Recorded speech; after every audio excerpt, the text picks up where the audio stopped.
கோவாலு இன்னும் கடத்தர பக்கம் போயிட்டே இருந்தேன். யாரையோ பார்த்து கோவமாக கடுமையாக பேசிட்டு இருந்து என்னாச்சு?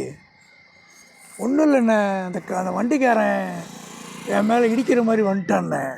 எனக்கு கோவம் வந்துருச்சுண்ணே. ஏன்பா நீ இவ்வளோ கடுமையாக பேசுவேன்னு நினைக்கலப்பா. உன்னை பயந்த ஆள் நினச்சிட்டு இருந்தேன். அவ்வளவு கடுமையாக பேசுகிற, அக்கம் பக்கம்லாம் பார்க்குறவங்கெல்லாம் ஒரு மாதிரியாக மூஞ்ச சுளிக்கிற மாதிரி பேசுறியப்பா. ஆமாண்ணே, அவன் மோதுற மாதிரி வந்தது கூட எனக்கு தப்பு இல்லைண்ணே. அவன் என்ன பண்ணிட்டான், ஒரு மன்னிப்பு சாரி கூட கேட்கலண்ணே. சாரி கேட்காதனால தான் உனக்கு கோவமா? அதான் முக்கியமான கோவம். தப்பு பண்ணுறது தப்பு இல்லைண்ணே, தப்பு பண்ணுறதுக்கு ஒரு சாரி கேட்கலண்ணே. சரிப்பா, அவனை பற்றி இவ்வளோ குறை சொல்கிற.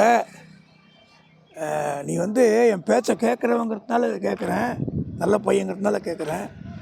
நீ பேசினதெல்லாம் கரெக்டாப்பா? இல்லைண்ணே, அந்த பதிலடி கொடுத்தா தானே அடுத்த முறை அவன் அந்த தப்பு பண்ண மாட்டான். இல்லை, ஒரு தடவை உங்கள்கிட்ட தான் தப்பு பண்ணுறான் அவன். அப்படி இல்லைண்ணே, ஒருத்தனுக்கு நம்ம பாடம் கற்பிக்கணுண்ணே.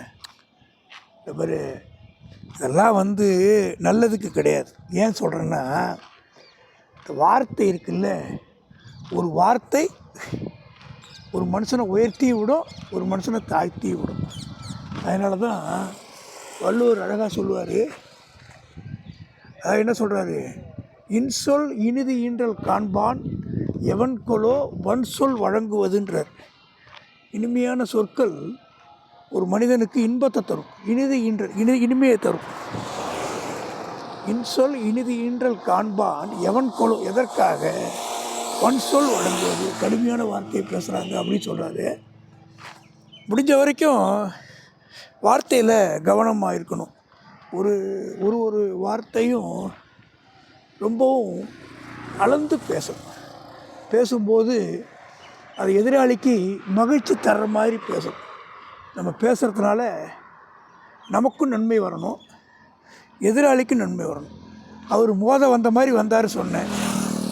நீயே என்ன சொல்லியிருக்கலாம், பார்த்து போங்க ஐயா அப்படி சொல்லியிருந்தால் அவர் உன்னை பற்றி ஒரு உயர்வாக நினச்சிருப்பார். அந்த இடத்துல ஒரு நெருக்கடியான ஒரு மனநிலை எல்லாருக்கும் வந்திருக்காரு.